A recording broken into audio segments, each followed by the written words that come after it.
Good evening, students. Welcome back to National IAS Academy. My name is Raj Shekhar. Like we discussed earlier, we are starting with a new initiative today, that is Focus Prelims 2023. So, in our first class, we shall be discussing first 10 topics which are highly relevant for the upcoming UPSC Civil Services examination. Like I said, every day we shall be discussing 10 most important, highly relevant topics for UPSC 2023. For next 30 days, we shall be discussing likewise, and in total, at the end of the 30th day, you will have around 300 most highly valued content with respect to these 300 hand-picked topics. So without wasting much time, let's begin with today's topics. First in the list, we have these articles, these top 10 articles for today. First is, we shall discuss about central bank digital currency, Bharat Gaurav trains, which are running under Bharat Gaurav scheme. Then we'll discuss about sex ratio and TFR improvement. These are based on NFHS data, that is National Family Health Survey data. Then we have PM Gati Shakti, that is National Master Plan. Then we have about PM Shri Yojana. Then we'll also discuss about Poshan Abhiyan. Then we have Traditional Knowledge Digital Library. We also have a new app which is called as Bhashini, which can be used for translation. Then we have some information related to Ramsar sites. There are nearly 75 Ramsar sites in India as of now. At last, we shall briefly discuss about ethanol blending. Alright? So first in line, I have framed a simple question with respect to Bitcoin. The question is, which was the first country in the world which adopted Bitcoin as a legal tender? El Salvador, the Bahrain, India, or none of the above? I'll be giving you around 15 seconds. Try to correctly answer to this question, and don't forget to comment your answers in the comment section below. So is it El Salvador, or is it the Bahrain? Is it India, or none of the above? Which was the first country in the world? I'm asking about the world's first country to adopt, don't get confused, Bitcoin as a legal tender. The answer, my dear friends, is El Salvador. Then suppose, what if I ask, which was the first country in the world to adopt a central bank digital currency? Central bank digital currency. The answer then would be the Bahrain, my dear friends. Alright, don't get confused. El Salvador was the first country in the world to adopt Bitcoin as a legal tender, whereas the Bahrain was the first country in the world to adopt a central bank digital currency for itself, which was backed by the Bahrain's central bank. So why have you framed this question? On 1st of December 2022, India got its own central bank digital currency. It was launched officially by the Reserve Bank of India. Although it was announced a year ago by Union Finance Minister, officially it was somehow launched on 1st December 2022 by RBI, that is Reserve Bank of India. So we need to know around 3 important points with respect to this particular topic. What are they? First one is, it's a legal tender. It's a legal tender. What do you mean by legal tender? That currency which has got the backing of either central bank or central government. Why is this important? Because it becomes legal tender when that currency is accepted by the other party during transactions, everyday transactions. So just like other paper currencies, this central bank digital currency can be used by any person or any vendor in day-to-day activities, financial activities. So that's why we call it as a legal tender. Please note this point. The pointer shall be very quick, to the point, and brief. Alright. Next, it is also called as fiat currency. What do you mean by fiat currency? That currency which has got no intrinsic value of its own, but it is still usable, or it can still be used only because it is guaranteed by a central bank.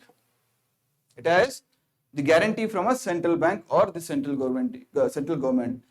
Just like all those rupee notes that we use, 10 rupees, 20 rupees, 50, 100, 500, 2000, all those are just like how all those notes are fiat currencies. Even this central bank digital currency can be a fiat currency? So the question can be asked in this format.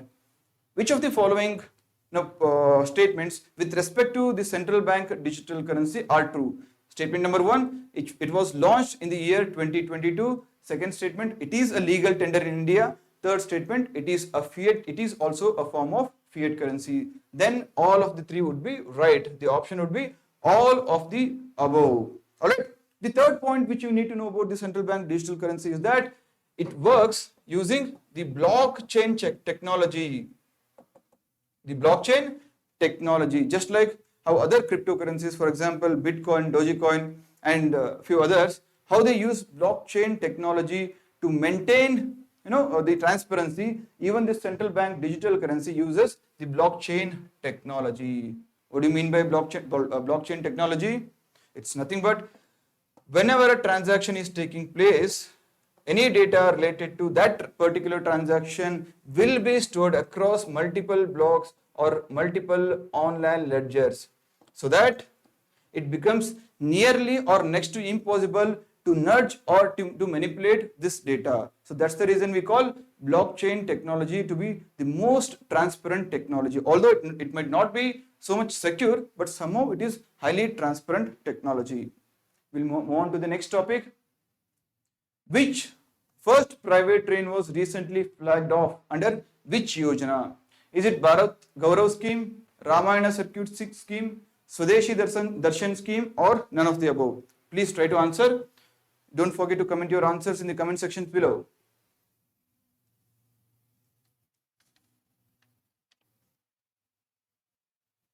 Yes, students, the right answer is Bharat Gaurav scheme. What happened? Recently, India's first private train was flagged off from Coimbatore, Tamil Nadu. So this train will travel all the way from Coimbatore to Shirdi, which is in Maharashtra. The significance is it is India's first private train to be run under this Bharat Gaurav program or Bharat Gaurav scheme. And please note that this Bharat Gaurav scheme was launched in the year 2021. Under this initiative, the central government has plans to introduce more than 20 theme-based or thematic circuit-based trains. Thematic circuit-based. What are these thematic circuit-based trains?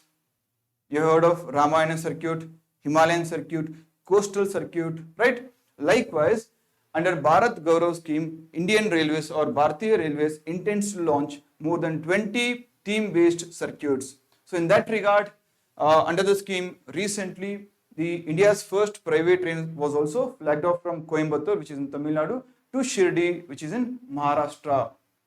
Alright, so which company is operating India's first private train?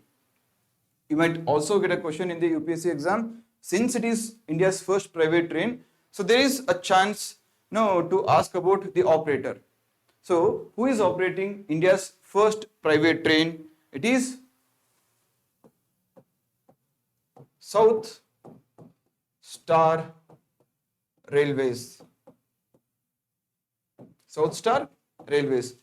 Please do not worry about the notes. Immediately after the class, this presentation shall be shared in the PDF format to all of you. Alright. So those who are new to our channel, please make sure that you hit the bell icon and also subscribe to our channel for regular updates. Alright. Next we have NFHS survey. What is it? National Family Health Survey. Data from the latest, that is 5th edition of NFHS was released in the month of October and November. So based on that data, we got to know two main important points. That is, India now has more than 1,000 men for every 1,000 women. Sorry, 1,000 women for every 1,000 men. This is a good start, right? Everyone would be happy.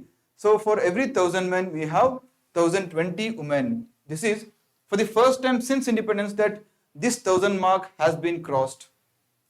So previously, there was in the year 2015 and 2016, 991 women were there for every 1,000 men. But before that, in the year 2005 and 6, All these are based on NFHS data. So in the year 2005 and 6, there were 1000 women for every 1000 men. So the ratios equal, 1:1. But somehow later on in the next survey, this ratio decreased to 991 per 1000 women. Now the good thing is, for the first time since independence, this ratio or this benchmark has been crossed. So now for every 1000 women, we have 1020 women. So for every 1000 men in India, we have 1020 women. Alongside, the data also says that the sex ratio at birth has improved from 919 in 2015 to 929. Right? So these are two important points with respect to the latest NFHS data, that is National Family Health Survey. The question might be asked regarding these two important facts. First one is, in 2019 or as per 2019-2020 data, we now have 1020 women for every 1000 men, and also the sex ratio at birth. Please note this: the sex ratio at birth has improved from 919 to 929. This is a good sign. Then what else do we need about NFHS? NFHS is being conducted by Ministry of Health and Family Welfare. Ministry of Health and Family Welfare. Please note, this ministry has designated International Institute for Population Sciences. International, please note it down, International Institute for Population Sciences, IIPS. IIPS, that is International Institute for Population Sciences, has been designated as the nodal agency by the Ministry of Health and Family Welfare to conduct this survey. Which survey? National Family Health Survey. And I said, we have the data from the latest survey. Latest survey is 5th edition. Then what about the first edition? When was first National Family Health Survey conducted? It was in the year 1992. Please note it down. I am writing it all again. So far we have conducted 5 NFHS. So first one was in the year 1992, right? Second, it was in the year 1998. What about third? Third was in the year 2005. What about fourth? It was in the year 2015. And fifth, 2019. So we have total 5 editions of NFHS. The first survey pertains to 1992, second from 1998 to 1999, third from 2005 to 6, fourth from 2015 to 2016, and fifth and the last one was recently released. It pertains to data from 2019 to 2020. And also please note down these 2 points. Alright. Next we have PM Gati Shakti Yojana, which is also called as National Master Plan. It is an integrated plan to develop the overall infrastructure of the country. Infrastructure of the country. It might include roadways, railways, airways, waterways, everything. So in the year 2021, in October 2021, this scheme was launched, and also in the same year, National Infrastructure Pipeline, National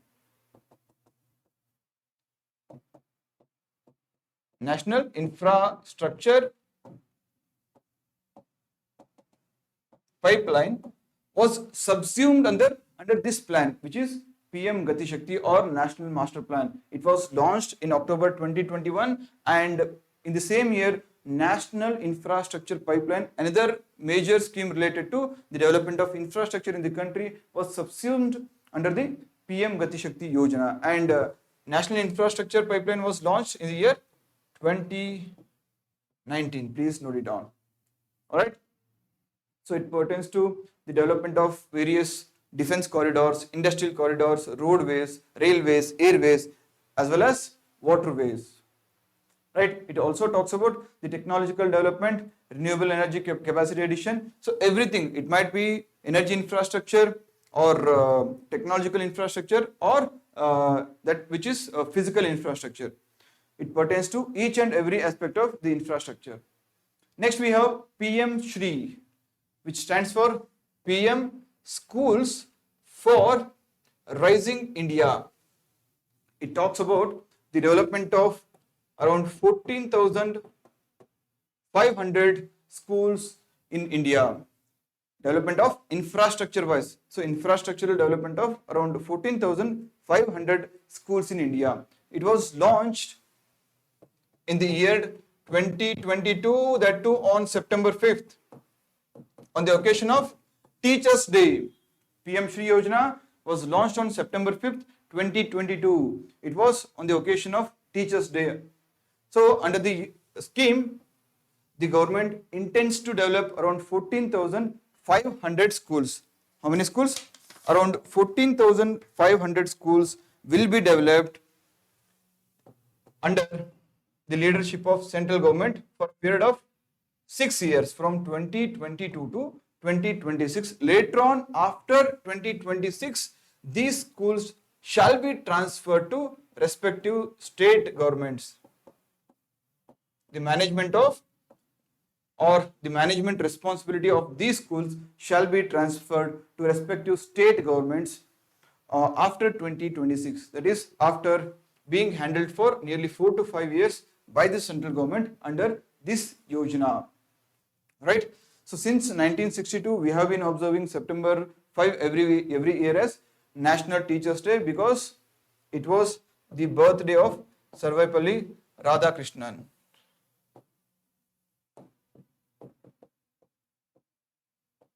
Right? Yes, it's here. So he became India's first president. He became India's president in the year 1962. This is just a value addition fact. You need not remember much about it. Just have a brief overview about it. Next, Poshan Abhiyan. So every year, the month of September is celebrated as Poshan Ma or Poshan month under Poshan Abhiyan. So Poshan Abhiyan, it is about the nutritional enrichment or nutritional development of children, right? Also specific population, which includes lactating mothers or pregnant women. So it talks about a month-long activity specially focused on antenatal care, optimal breastfeeding, anemia, growth monitoring, girls' education, diet, right age of marriage, hygiene, sanitation, and eating healthy and secure food. Right? So why is this relevant now? Because recently a new thing, a new campaign we can say, which is Poshan Pakhwad. Poshan Pakhwad was launched under the Poshan Abhiyan. Alright, so this campaign was observed or celebrated from April 20th to March 3. It was observed from April 20th to March 3, right? So the major goal was to create or to promote healthy eating practices, or also to generate awareness through Jan Andolans by involving people at local level through Jan Andolans. All right. The intention is to reach more than 10 lakh Anganwadis. Through them, this message through Jan Andolans would be spread eventually to children and pregnant women. All right. I forgot to mention one more plan. PM Shri, it's a first step in the implementation of National Education Policy 2020, which was initiated in the year 2020. All right. Moving on. We have Traditional Knowledge Digital Library. It was launched in the year 2001 by Union Ministry of Health and Family Welfare and also CSIR, that is Council of Scientific and Industrial Research. The objective was to create a digital knowledge repository related to Indian medicines. Indian medicine, which has a rich history of more than 2000 or 3000 years, starting from Sushruta. So to compile and to bring that knowledge into a digital format and store it online. Why? Because to prevent this knowledge from being misused or pirated. So to prevent piracy, the central government has initiated this mission, that is traditional knowledge digital library. As of now, more than 4 lakh, more than 40 lakh formulations have already been digitized and stored online and have also been translated into multiple other languages including Spanish, French, German, Japanese and English. Alright. So next we have a new app named Bhashini, which was recently launched by the central government. It is an AI based app. It uses artificial intelligence to learn the language, which is used to translate major articles or textbooks from English and Hindi to other regional languages. Regional languages in India. It helps translate major content in Hindi language or English language to other regional languages. It might help various startups or small and medium enterprises to update themselves with the rich knowledge that the other language or other people in the other parts of India have. Right? So the website has also a unique component which is called as Bhashadan component, which enables each and everyone across the country, each and everyone in the country, across the country to participate in a variety of crowdsourcing projects. So that's why we call it as an AI based learning app. So the question might be like this in your UPSC Prelims. Bhashini, which was recently in news, is a AI based learning app, AI based translation app or AI based startup related application. So the right answer would be it is an AI based language translation app. Next we have Ramsar sites. So as of 2023 we have around 75 Ramsar sites in India. As of 2023 we have around 75 Ramsar sites in India. Ramsar sites are nothing but wetlands, which includes swamps, lakes, or even the banks of a river or a sea or ocean. 75 Ramsar sites are there in India. These are recognized under the Ramsar Convention. Ramsar Convention, which is also called as the Convention on Wetlands of International Importance. So it was signed in the year 1971 at a place known as Ramsar. Where is it, Ramsar? It is located in Iran. Ramsar is located in Iran. So based on this convention, around 75 Ramsar sites have officially now been recognized in India. And please remember, India joined this Ramsar Convention in the year 1982. India joined this Ramsar Convention in the year 1982. Alright. And every year we celebrate February 2nd as World Wetland Day. World Wetland Day. Why particularly February 2nd? Because it was on this particular date, February 2nd in 1971, that the Ramsar Convention was signed. But India joined the convention in the year 1982 with two of its first sites. First one is Chilika Lake, which is in Odisha. Second one is Keoladeo. So pronunciation might be a little different, but these two were the first sites in the list to enter into the Ramsar Convention list.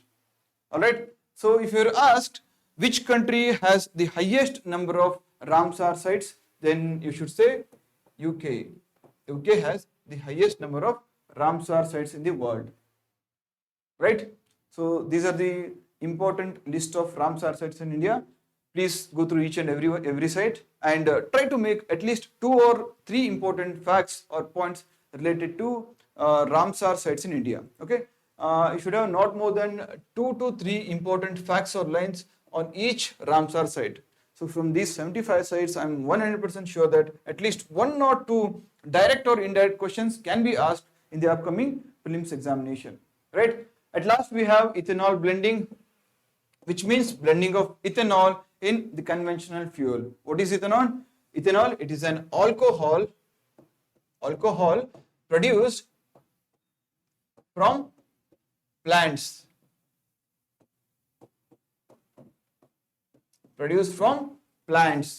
Right? So it is also called as a biofuel.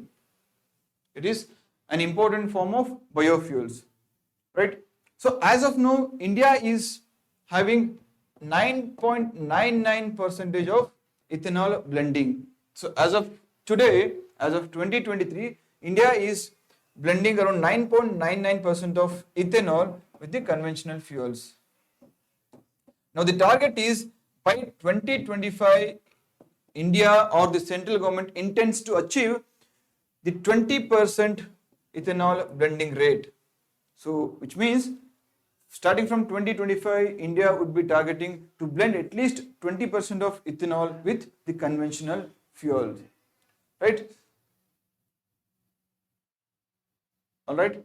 So based on this topic, I have picked up a previous year question which is about ethanol blending biofuels. The question is like this. It was asked in the year 2020. According to India's national policy on biofuels, which of the following can be used as raw materials for the production of biofuels? Is it cassava, damaged wheat grains, groundnut seeds, horse gram, rotten potatoes, or sugar beet? Select the correct answer using the quotes given below.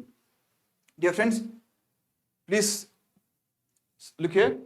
So for this particular question, even if you're not knowing the exact answer, with the help of few elimination techniques, you can definitely choose the right answer. So look at the options here. Cassava, damaged wheat grains, groundnut seeds, horse grams, rotten potatoes, or sugar beet. So can you observe or can you notice any differentiation here? There is one differentiation.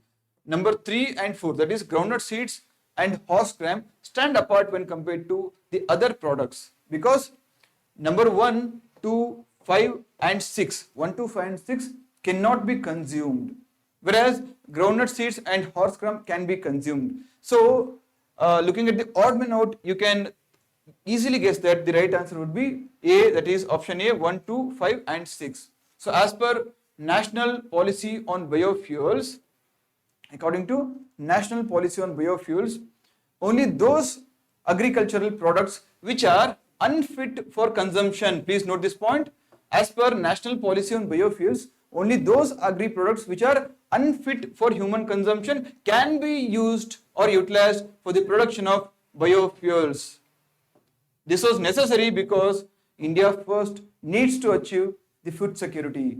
When it fulfills its food security objective, only then can it concentrate on utilizing those food products for the production of biofuels, which can be then utilized for the conservation of environment. All right. So you understood. Every day I'll be covering 1 or 2 such questions, and every day I'll be teaching you one or the other such kind of elimination technique. So please stay tuned for more relevant elimination techniques. So if you're new to this channel, please make sure that you subscribe and hit the bell icon. And also, please don't forget to share this video with your other peers. It will help us come up with more and more such initiatives. Thank you for joining. All the very best. See you in the next video.